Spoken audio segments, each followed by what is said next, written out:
এই ভিডিওটা আমি 8 জুন করেছিলাম, তোমাদের সাথে শেয়ার করা হয়নি, তো আজকে ভাবলাম তোমাদের সাথে শেয়ার করি।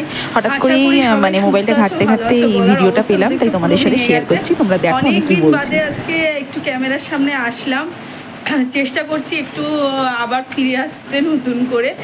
জানি তোমরা অনেকেই খোঁজ খবর নিয়েছো, এখন একটু আগের থেকে ভালো আছি। বিগত বেশ কিছুদিন ধরে অনেক কাশি, চেস্ট ইনফেকশন এসব নিয়ে ভুগলাম। যাই হোক, তো আজকে দেখছো একটু রেডি টেডি হয়ে একটু বেরিয়েছিলাম। একটা শাড়ি পরেছিলাম, আসলে এই শাড়িটা আমাকে আমার পিসি দিয়েছিল। এই শাড়িটা আজকে একটু পরে গেছিলাম, কারণ আজকে না মিঠাই মানে আমার দিদির মেয়েটার একটা আবৃত্তির অনুষ্ঠান ছিল। তো অনেকবার করে বলেছিল যে বড় মেয়ে তুমি এসো, তাই একটু ফিটনেস আসার জন্য আমি ভাবলাম চলো আজকে ঘুরে আসি, তোমাদেরকেও একটু শেয়ার করব।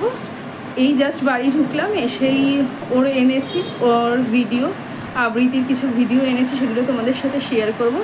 আর রাতে আজকে একটু রান্নাবান্না করব, মানে ওই আর দুপুরের কিছু খাবার দাবার আছে, এই মিলিয়ে খাওয়া দাওয়া হবে।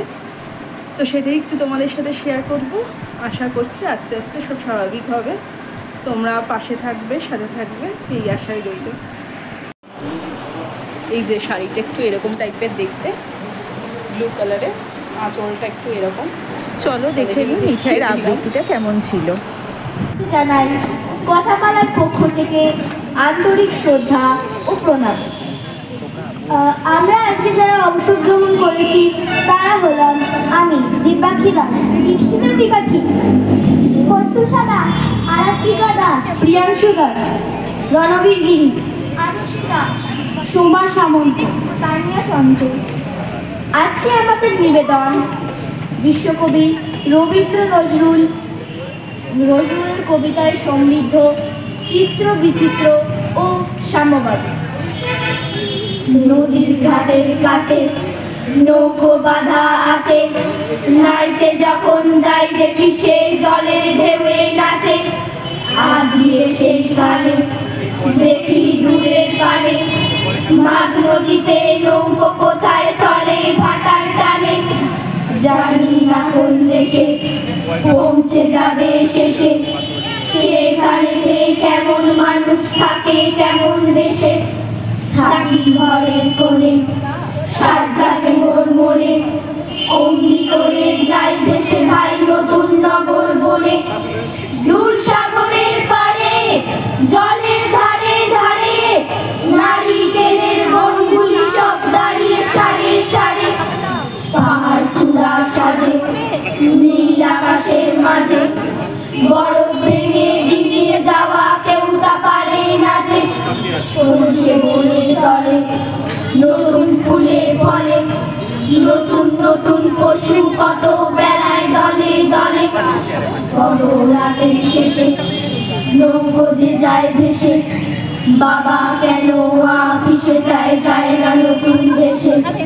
কত রাতের শেষে নৌকো যে যায় ভেসে, বাবা কেন আপিসে যায় যায় না নতুন দেশে। ঢেউ উঠেছে জলে হাওয়ায় বাড়ে বেগ, ওই যে ছুটে চলে গগন তলে মেঘ। মাঠের গরুগুলো উড়িয়ে চলে ধুলো, আকাশে যায় মাঝি মনেতে উদ্বেগ। নামলো ঝোড়ো রাতি দৌড়ে চলে ভূত, মাথায় ভাঙা ছাতি বগলে তার জুতো। ঘাটের গলি পড়ে শুকনো পাতা ঝরে, কলসি কাঠে নিয়ে মেয়েরা যায় দ্রুত। ঘন্টা গরুর গলে বাজিছে ঠন ঠন, নিচে গাড়ির তলে ঝুলিছে লণ্ঠন। যাবে অনেক দূরে বেড়ি মাধবপুরে, ডাইনে চাষের মাঠ বায়ে বাঁশের বন। পশ্চিমে মেঘ ডাকে ঝাউয়ের মাথা দোলে, কোথায় ঝাঁকে ঝাঁকে বক উড়ে যায় চলে। বিদ্যুৎ কক্ষণে দেখছি কনে কনে, মন্দিরের ওই চূড়া অন্ধকারের কোণে। তোমার খুকির পড়া কেমন তর, আমি যদি মুখে কাপড় দিয়ে আস্তে আস্তে আসি গুড়ি গুড়ি, তোমার খুকি অমনি কেঁদে ওঠে। ওভাবে বা এলো ঝুঝুগুড়ি। আমি যদি রাগ করে কখনো মাথা নেড়ে চোখ রাঙিয়ে বকি, তোমার খুকি খিলখিলিয়ে হাসে। মজা করছি ভাবেও কি? সবাই জানে বাবা বিদেশ গেছে, তবু যদি বলি আসছে বাবা, তাড়াতাড়ি চারিদিকে চায়। তোমার খুকি এমনি বোকা হবা। মোবাইলে পড়াই যখন আমি, টেনে নিয়ে ওদের বাচ্চা গাধা, আমি বলি আমি গুরুমশাই, ও আমাকে চেঁচিয়ে ডাকে দাদা। তোমার খুকি চাঁদ ধরতে চায়, গণেশকেও বলে মা। আবৃত্তি শুনে বাড়ি ফিরতে ফিরতে সেদিন আমার প্রায় 9:30 বেজে গেছিল। তো রাতের বেলা এসেই প্রথমে তোমাদের তো দেখালাম শাড়িটা কীরকম ছিল, সব দেখিয়ে দিলাম। তারপরে রান্নাঘরে ফ্রেশ হয়ে রান্নাঘরে ঢুকেছি। আজকে যেটা হয়েছিল হচ্ছে এই যে শোল মাছের ঝোল। এই শোল মাছের ঝোলটা একটু গরম করতে বসিয়ে দিলাম এসে। একটা শোল মাছের কালিয়া করা হয়েছিল, সেটাই রয়েছে আজকে। ওটা দিয়ে আজকে রবিবার, যেহেতু রবিবারটা দুপুরবেলায় ভাতই খাওয়া হয়, এটা গরম করতে বসেছি। এখানে দিদি দুধ জাল দিয়ে গেছিলো, দুধটাকে ফ্রিজে তুলতে হবে, ফ্রিজে তুলবো। আর এইখানে এটা রয়েছে দেখো আমের চাটনি,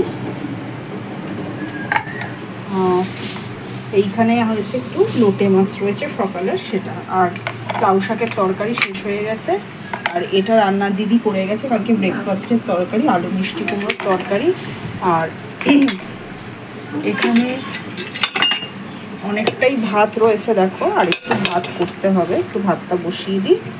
এই তো ছিল আজকে দুপুরের মেনু, ভাতটা করে নিই তাহলে হয়ে যাবে। আর এখানে মাছের ঝোলটা গরম হচ্ছে।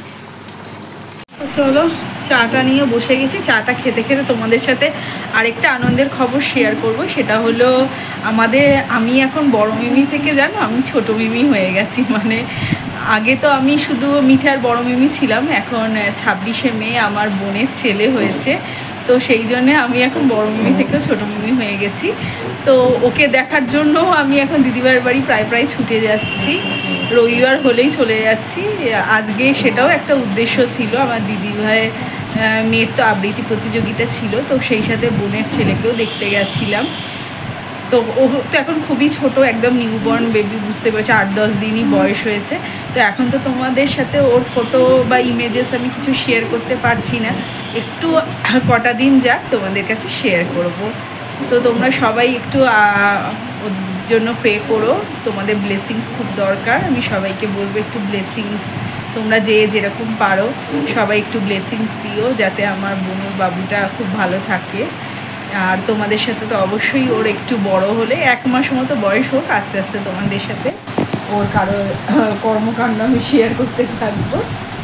তো এটা খুব ভালো একটা বড় আনন্দ, যেটা মানে অনেকটা শরীর খারাপের মধ্যে অনেকখানি পজিটিভ এনার্জি দিয়ে যাচ্ছে। এই তো আশা করছি আজকের ভিডিওটা তোমাদের সবার ভালো লেগেছে, এবং ভালো লাগলে একটু লাইক শেয়ার কমেন্ট করে দিও। আর আমিও আস্তে আস্তে অ্যাক্টিভ হব, তোমাদের একদমই সময় দিতে পারিনি, এবং আশা করছি আস্তে আস্তে সবার সাথেই সময় দিব। ভালো থেকো, সুস্থ থেকো, নিজেদের মোটিভেটেড রেখো। আমিও চেষ্টা করি সবসময়, তার মধ্যেই মাঝে মাঝে অসুস্থ হয়ে পড়ে গেলে তখন হয়ে যায় মুশকিল। চলো আজকের মতো রাখি তাহলে, টাটা।